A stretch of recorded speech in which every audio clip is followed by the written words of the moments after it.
திராவிடம்னா என்ன, தமிழ் தேசியம்னா என்ன? இந்த கேள்வியை புதுசா ஒருத்தர் வந்திருக்காரு. திராவிடத்தையும் தமிழ் தேசியம் இந்த மண்ணினுடைய இரு கண்களாக பார்க்கிறோம்னு. அவர்கிட்ட போய் கேளுங்க. அவர் எதுக்குமே கேள்விக்கு பதில் சொல்ல மாட்டாருனால உங்ககிட்ட கேட்கிறோம் நாங்க. திராவிடம்னா என்ன, தமிழ் தேசியம்னா என்ன? கன்னடர், மலையாளிகள், தெலுங்கர்கள், துளுவர்கள், தமிழர்கள் இவர்கள் எல்லோரையும் கால்டுவெல் திராவிடர்கள் அழைச்சாரு. அவர் ஏன் அழைச்சாரு? வடநாட்டில் வாழக்கூடிய மக்கள் தென்னாட்டில் வாழக்கூடிய மக்களை திராவிடர்கள் என்று அடையாளப்படுத்தினாங்க அப்படின்னு கால்டுவெல் எழுதியிருக்காரு, தெளிவா எழுதியிருக்காரு. இவன் கன்னடர், மலையாளி, தெலுங்கர், தமிழர் இவங்களெல்லாம் கால்டுவெல் திராவிடன்னு சொல்லிட்டாரு. இது திராவிட லேண்டுன்னு சொல்லிட்டாரு. திராவிட மொழிகளுடைய ஒப்பிலக்கணத்தை சொல்லியிருக்காரு. அதனால நம்மளாம் திராவிடர்கள். மலையாளிட்டு போய் கேளுங்க, நீ யாருன்னு கேளுங்க, நான் மலையாளிம்மா. தெலுங்கண்ட போய் நீங்க கேளுங்க, யாருன்னு, நான் தெலுங்கம்மா. கர்நாடகா போய் நீங்க கேளுங்க, நான் கன்னடம்மா. துளு பேசக்கூடிய மக்கள், இன்னைக்கு காந்தாரா படம் வந்துச்சுல, அதான் துளு மக்களுடைய வாழ்வியல்.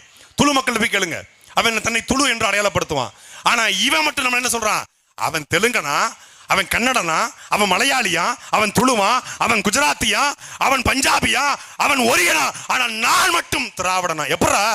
எப்படா தெலுங்கை தாய்மொழியா கொண்டவன் தெலுங்கன், மலையாளத்தை தாய்மொழியா கொண்டவன் மலையாளி, தமிழை தாய்மொழியா கொண்ட நான், தமிழை தாய்மொழியா கொண்ட நான் தமிழன்.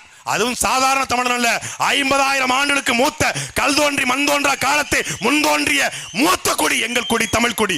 எல்லாரும் மொழிகளின் அவனவன் தாய்மொழியில பேசுறான். நாங்க மட்டும் தான் மொழிகளின் தாய்மொழியா இருக்கக்கூடிய தமிழ் மொழியில் பேசுகிறோம். ஆனா என்ன இவன் திராவிடன் அடையாளப்படுத்துறான். இந்த திராவிடன் அடையாளப்படுத்துறான்ல, இதை ஆள்கிற நிலம் திராவிட நிலமா? இதை இந்த மண்ணை ஆள்வதற்கு, இந்த மண்ணை பாதுகாப்பதற்கு ஒரு ஐடியாலஜி தேவைப்படுதா? அது திராவிட ஐடியாலஜியா? இது திராவிடன் ஸ்டாக்கா? அதனால திராவிட முன்னேற்ற கழகமா? மொழி வழி மாநிலம் பிரிக்கப்படுறதுக்கு முன்னாடி எல்லாரும் ஒன்னா இருந்தோம், மெட்ராஸ் மாகாணம். அன்னைக்கு அது ஓகே, சரி திராவிடம் ஓகேங்க. மொழி வழியாக மாநிலம் பிரிச்சு அவன் மலையாளி கேரளாவா போயிட்டான், தெலுங்கு ஆந்திராவா போயிட்டான், இப்போ தெலுங்கானாவும் பிரிஞ்சுட்டான், கன்னடாவா போயிட்டான். அப்புறம் நாங்க மட்டும் எதுக்குடா திராவிடமா இருக்கணும் என்று 1967க்கு பிறகு கேட்ட ஒரே ஒரு தமிழன் எங்களுடைய அண்ணன் செந்தமிழன் சீமான் மட்டும்தான். எப்படா திராவிடன் சொல்லு, இந்த கேள்விக்கு பதில் சொல்லு.